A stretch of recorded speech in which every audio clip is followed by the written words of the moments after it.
റീനു, തന്റെ മനസ്സിലുള്ള തുറന്നു പറയാൻ സമയമായിരിക്കുന്നു. Now tell me, do you love me? No. സച്ചിനെ മതി നിർത്ത്. റീനുവിന് ക്വസ്റ്റ്യൻസ് എനിക്ക് മനസ്സിലായില്ലെന്ന് തോന്നുന്നു. മനസ്സിലായി, എനിക്ക് തന്നെ ഇഷ്ടമല്ല. ഓ, ഞാനൊന്ന് വഴക്ക് പറഞ്ഞതിലുള്ള പരിഭവം. എന്നെ ഇഷ്ടമാണെന്ന് നിന്നെ തുറന്നങ്ങ് സമ്മതിച്ചേക്ക് മാഡം. ആദ്യം എന്താ തലയ്ക്ക് സുഖമില്ലേ?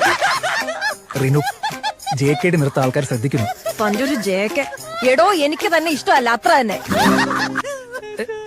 Any reason? ഒരു 100 റീസൺ തരാം. എടോ, ആ ട്രിപ്പിന് തനിക്ക് അറ്റൻഷൻ കിട്ടാത്തതിന്റെ ദേഷ്യല്ലേ താൻ അന്ന് ആ പ്രൊജക്ടിനോട് തീർത്ത്. എന്നിട്ട് പണി മൊത്തം എനിക്ക് കിട്ടി. മീറ്റിംഗിന്റെ സമയത്ത് മുങ്ങിയല്ലോ താൻ. Reenu, let me explain. എനിക്കൊന്ന് വിശാഖപട്ടണത്ത് വളമീഡിയലിന് പോയതായിരിക്കും. എക്സാക്ട്ലി. അപ്പൊ ഒന്ന് ലഞ്ച് ടൈമിൽ അയാൾ മാരി ആദ്യം പറഞ്ഞതോ? ആദി, ഇറ്റ് വാസ് എ ഗെയിം. അന്ന് അയാൾ കിൽ സുബിൻ എന്ന് പറഞ്ഞു. എന്ന് വെച്ചാൽ സുബിനെ പോയി കൊല്ലണോ? എന്റെ ദൈവമേ.